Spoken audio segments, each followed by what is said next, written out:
Welcome back, everyone. That's Eileen. My name's Alex, and you're watching Straight to the Chicane podcast. And today we're going to be talking about the Spain GP. We're in Barcelona. It's 1 week after Monaco. What a difference! You are so hyped up right now. I love it. Love to see it. Honestly, compared to what Monaco was with what, I don't know, 4 passes, maybe. 4 overtakes. Yeah. There was a decent amount. There was a couple. There was a couple, but most of them were in the pit lane. And then this week we're here, and I mean, I'm going to spoil, but there was over 100. There was 107. Yeah. So 107 overtakes. Most of them not in the pit lane. They were on the track. And that's what? All except for P1. Yeah. Yeah, and that's because because we had some shakeups. Some of the top teams were farther back than what we even thought. So I think we just kind of got to get into it. There wasn't a whole lot of There wasn't a lot of drama in between Monaco because it was kind of fast. Yeah. Everything kind of happened quick. So. I think they had the Monaco GP. They partied on Sunday night. Yeah. They recovered on Monday. They flew out to go to Barcelona on Tuesday. You're right. They kept themselves busy. But we see you had some time. Let me see. Show them your nails. I did have some time. Ooh, got the racing nails. But it looks like on camera, it looks like Ferrari red. It does. Yeah. It didn't help them this weekend, though. No. We'll say that. But I've been waiting to wear my Charles Leclerc jersey this whole season. Oh, well. Haven't done it yet. Maybe the next race. Maybe. Yeah. We'll see. So I think practice was kind of, we were excited, at least I was excited, to see that, let's see how the new Mercedes cars are going to look on an actual track. Mm-hmm. And so FP1, Lewis topped the times. Mm-hmm. Right? Or am I wrong? Was it FP1? I think it was FP1 because that was the only one that Max didn't. That was Q1.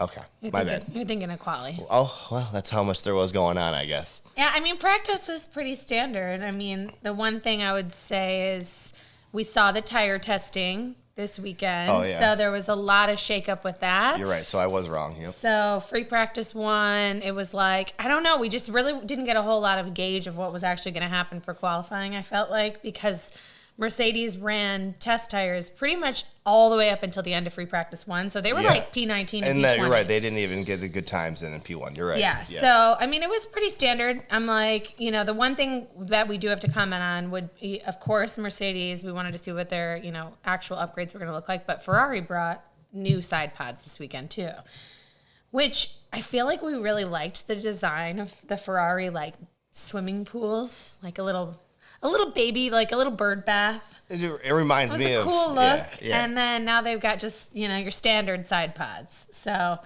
we have, all teams officially have side pods.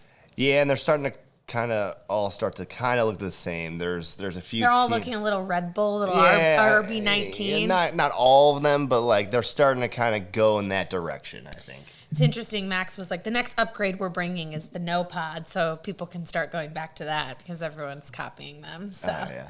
I don't think we'll see that, but no, I don't either. So practice. Other than that, there was some rain that was coming in. Yeah, we didn't see the rain until Saturday morning. Yeah. So we saw that. Obviously, we had a weird free practice 3 prior to qualifying because most teams stayed in the garage. Yeah.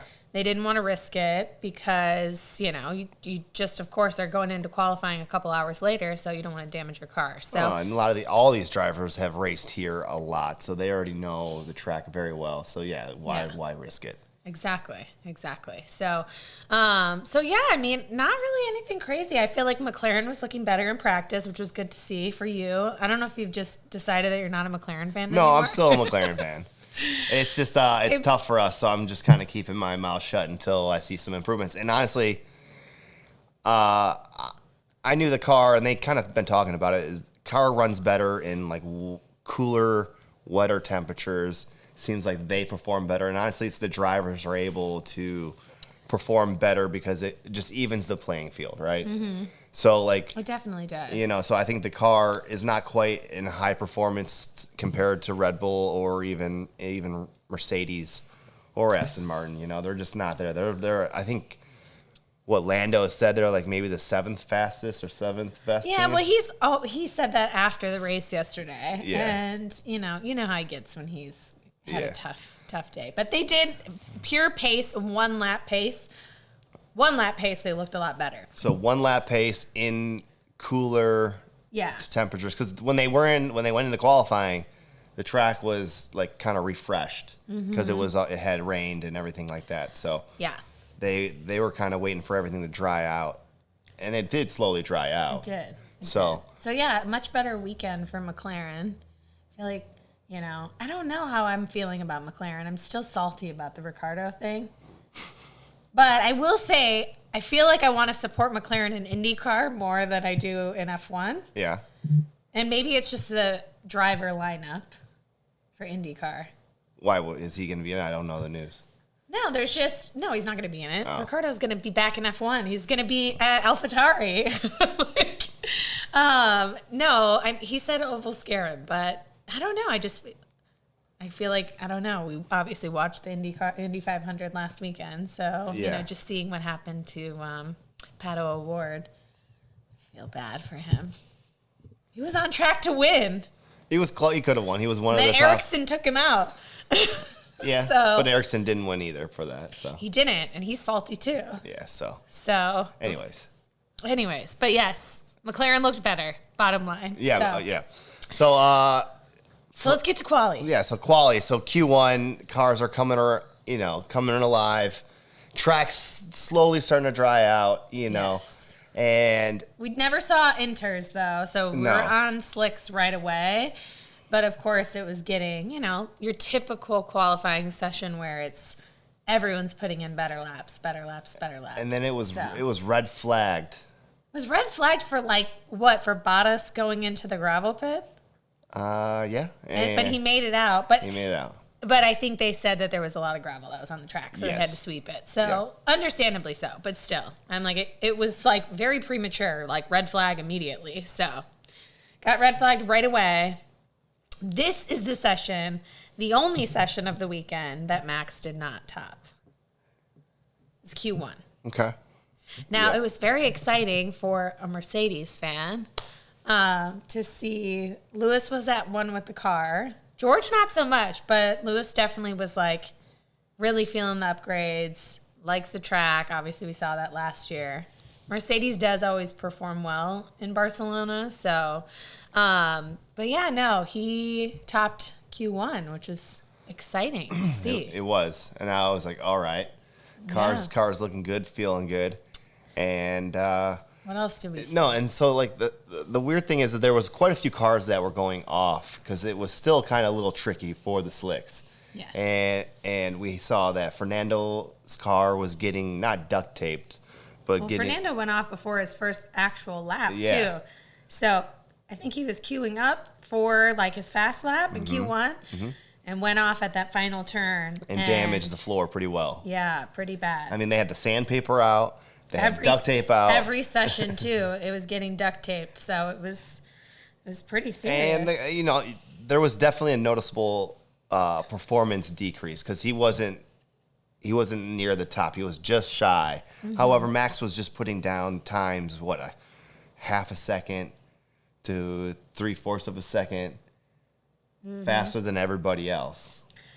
Well, in Q1 and Q2, it was a lot closer. Yeah. I think that Max and Lewis were separated by 0.2. And at one point we saw Piastri was 1,000th off of Max. Yeah. But that wasn't Max's fastest lap. No, it wasn't, because then he put another lap down that was much faster than that. Yeah, but we definitely saw that was a struggle.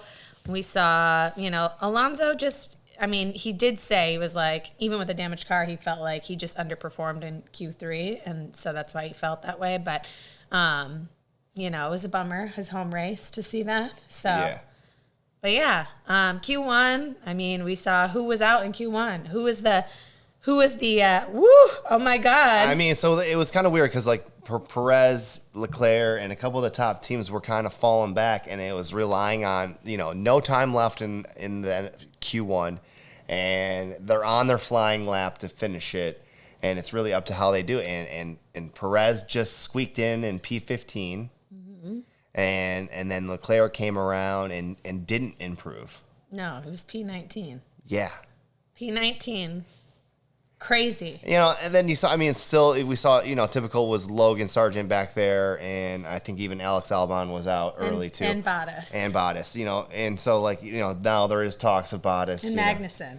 Magnussen was out because it was like polar opposites for Haas. I know. Hulkenberg did great. Magnussen did terrible. And vice versa in Monaco. Yeah, crazy. There is performance in that Haas car, for sure. We're seeing it. Week in and week out. You're right, and it's flip-flopping drivers, but similar to McLaren though. They're good on a one-lap pace. Yeah, and similar to Ferrari. Yeah, Well, Ferrari's got to figure something out because they're having a lot of issues too. Ferrari. Yeah. So like I said, Leclerc out Q1, big surprise. He thinks there was something wrong with the car, saying they needed to figure out what it is, and he would be surprised if it wasn't broken. Yeah. They're saying they took his rear end of the car back to Maranello to review what's wrong. When you look at Carlos, who had a pretty solid weekend, and really solid qualifying, to Leclerc, who barely could put a lap together. He was saying it was extremely tough to just turn right, turn left. So that's a big issue. Yeah. So, and I'm like Q1, other than Leclerc being kind of the surprise shock for Ferrari fans to see that it's just weekend after weekend, the inconsistencies. And honestly, we saw memes start popping up of, if you guys know Matt from P1, which is another YouTube page that he's a huge Leclerc Ferrari fan, and he was devastated, needless to say. He's never wearing a Ferrari shirt again. yeah. So it's pretty funny to watch if you haven't checked them out. P1 with Matt and Tommy. Matt and Tommy. Yeah. Yes. So anyway, so Q2 started. We were out with Leclerc. We were kind of seeing some things. Track's still more drying out. No worries. I don't even think there was even really issues of rain or anything. It was kind of warm. And tell me more. The big thing is Lewis and George hit each other.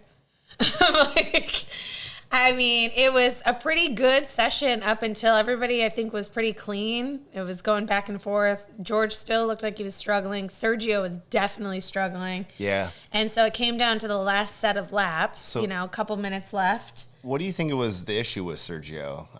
Did you hear any of his press conference or anything like that? No, I think for him, probably a little bit of confidence after Monaco. It's interesting because we saw the same thing in Australia this year when he really struggled. And then he came back and won in Baku. And he was like, oh, I needed this. I really needed this win. And to reboost his confidence, to win this, win the race. It was a sprint weekend, all of that stuff. So I think we got the opposite effect this week. Now, he did perform well on race day, but tough qualifying. And there's just, I'm sure, a lot of pressure. Look at the history at Red Bull for the number 2 driver. I'm sure there's a lot. And there's so much in the media of he's getting dropped or he's getting pushed down to AlphaTauri. If he doesn't perform, he has to perform. So I don't think he has as much backing and support as probably needed. And, you have a tough weekend in Monaco, you get criticized, of course, you go into the next race weekend right away, only a few days later. How can that not affect your mental state? So, he made a mistake on his last lap. Okay, so do you think he is still in the championship hunt? It's 53 points now. I don't think so because I think he makes a lot of mistakes. So do you think... And I love Checo, so it makes me sad, but I'm like, you think back to, okay, we all thought the championship was over in 2021, but it's Lewis Hamilton fighting back. A little bit of luck, a lot of great performances, but I don't want to say never. We're literally only 7 races in. Technically 8 rounds, but 7 races. Yeah. So there's a lot of time left on the table, but the way Max is performing, it's hard to say. Going into this weekend in the media, it was like Sergio needs to get 6 points more than Max every weekend. Yeah. And Max was like, well, I need to get 7 points. Yeah. That's why he was so adamant about getting the fastest lap. So I don't know. It's tough to say. I would love to see it become a little bit more of a battle, but I mean, jury's not out, but it's not looking good. No, I would agree with that. And so I think we got to keep it moving. So keep it moving. Coming into Q3 to kind of finish up the top spots and Q2 we have to say Russell was out. You're right. And Russell was out. Perez was out. You're right. So, I'm sorry. I mean, we have 3 top teams and 3 drivers out in Q1 and Q2. And the thing is like we didn't even talk about, like, you're right, because Lewis and Russell were starting a fast lap pretty much at the same time, and I think Russell didn't have a clue what was going on. He just seemed like he had a clue all weekend. He thought it was raining and everything, you know. So he let, I think, a Ferrari by and then Carlos is finishing his fastest lap. Okay, so they're coming around the final final corner, and George, first of all, cut Lewis off. So then they're coming through, and it felt like George was on a flying lap, but Lewis, of course, was getting a slipstream. What George was saying was he moved over because of the Ferrari, which there was so much room. Yeah. But because he backed off a little bit, Lewis caught him so quick, and then he didn't realize he was there, so he didn't look in his mirrors, and nobody told him. Miscommunication from the team. And, he just came over and clipped him, took his whole front wing out. Yeah, it's crazy. Lewis had it on the grass. It could have been Barcelona 2016. They kept showing shots of that. And and the thing that was crazy is it wasn't even, like, no one actually saw that it was happening. It had to be replayed. Yeah. I was like, oh my God, why are they so close together? That's the craziest thing. And then it cut away, so you didn't see the actual incident. But yeah, pretty gnarly. Yeah, and so I think that kind of caused George to not really be able to make it out of that round. Yeah, he was struggling anyways. Yeah. I mean, he just wasn't. He had some oversteer. He had a lot of issues on his flying laps. So, but you know what? So he was P12. Sergio was P11.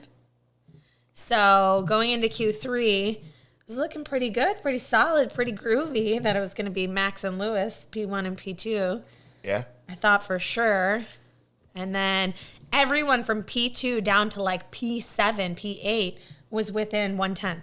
So it was Max 112.2, put it in right away, and then didn't even need to go for another lap. Just put it on a really nice lap. Yeah. So, and then everybody else from P2 down was super close. So, I mean, we saw Carlos, great lap. Don't think he could have got any more performance probably out of the car. I think he even said that. So it was good to see him P2 at home. Yeah. That was great. Yep. And then surprise of the weekend, Lando Norris, P3, surprise not only to the fans, but to himself. On the radio, he's like, wait, P3? Huh? What? Still? Really? Yeah.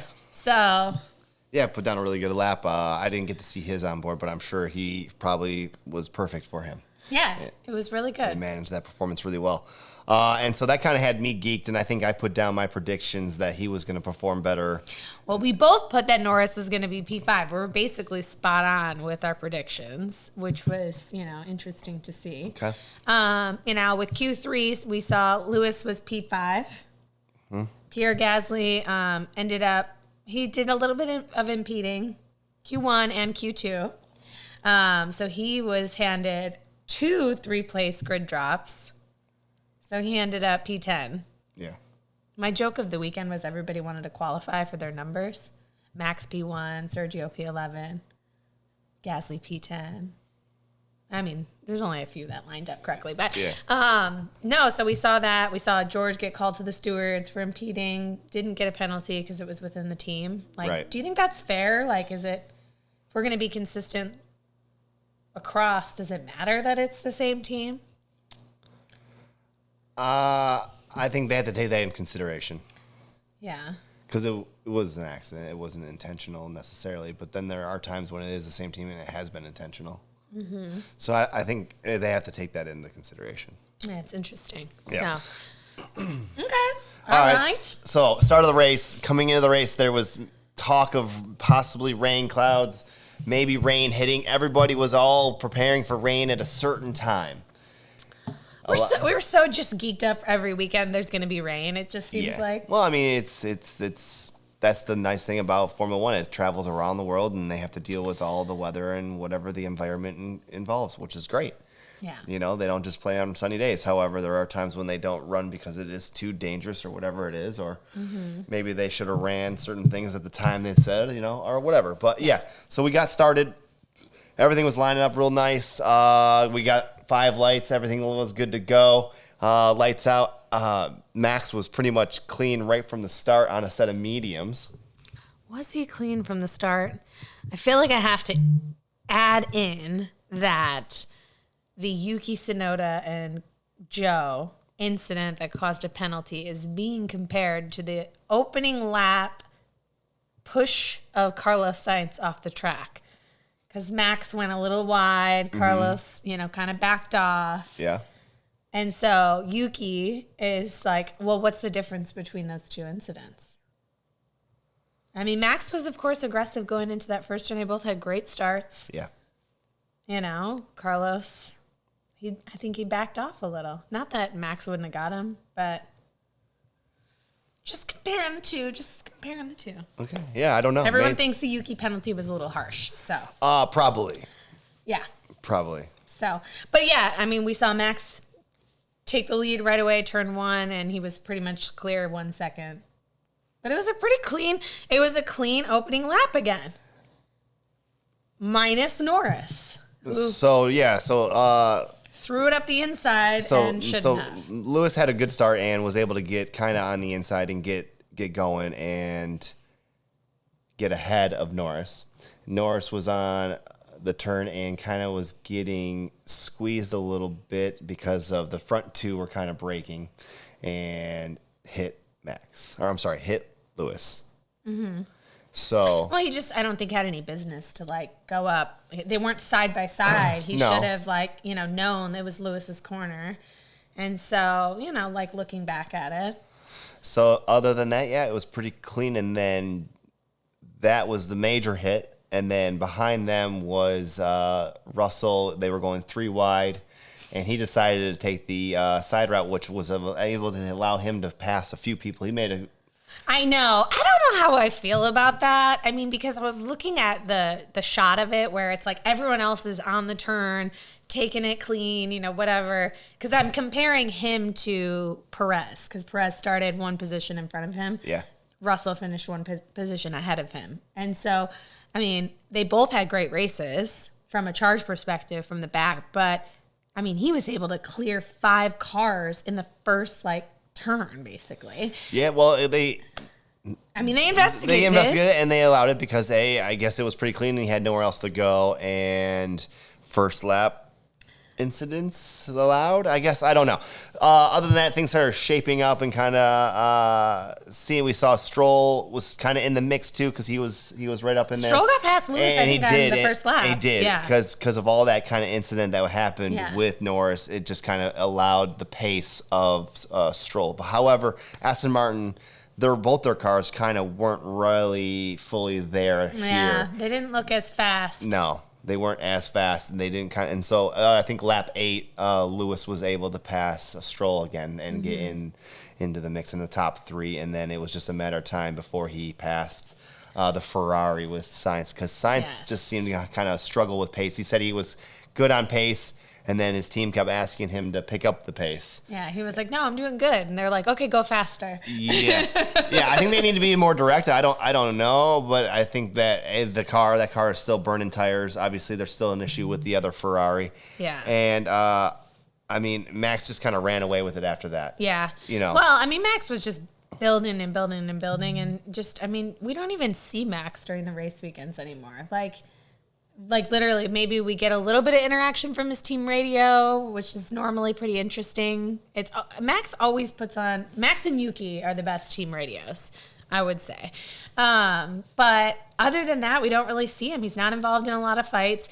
Even his pit stops. His pit window, he lost. I think Sergio went maybe 1 lap where he was leading when Max came in for his first pit stop.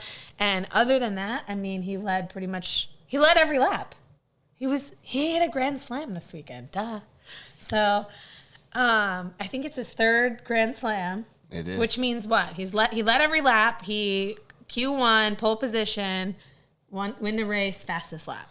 And he's now 3 in a row. Race wins? Yep. Race wins 3 in a row. Yeah. He's got his 40th win. He got his 40th win, which is his first race win was in Barcelona in 2016. So yeah. And I know we're messing up a whole lot of passes and a whole lot of other things, but we do got to get going here. We're kind of short on time. I know that. We both are. I don't know how you feel. Max obviously dominated the race, dominated the weekend. Without an issue. We saw Sergio make from 11, kind of made some moves up and then kind of fell back again. Mm-hmm. We saw cars in the back there was a bunch of different tire strategies. It was kind of fun to see. There was 2 stop strategies for everybody, which I like to see. And there's been talks of making it mandatory that they have to do all 3 compounds. I think that's maybe fantastic to do. Other than that, what are your other key notable notes before we kind of get out of here? I mean, this is the second race in a row that we haven't had a safety car, a yellow flag, a red flag, or any retirements, which is crazy. But Monaco doesn't really count because I'm like, Stroll did technically retire. There was only a couple laps left, so sure. I hate how they're like, it has to be a certain time where they actually call it a DNF. Correct. I think it's like 6 laps or less or whatever. But yeah, no yellow flags, no safety cars, nothing for the session, which, yeah, it's 2 laps in a row or 2 races in a row. And it's been 3 this season. It's been 3 this season. And then this is a new track layout. Did you like the new track layout? It seemed like the drivers liked it. Yeah, the drivers liked it a lot. It's an old track layout, though, correct? It is. From they 2007 or something. They did it in 2009. Alonso set the fastest time essentially back then. So, no, it was good. It was fast, high-speed corners. Yeah. So it was a good update to the track. Yeah. So we'll see. I mean, I'm assuming you're trying to ask me who my driver of the day was. I was. I voted for Lewis. Actually, I don't even know. I don't know if I voted, but I was going to vote for Lewis because I thought it was a great weekend from him.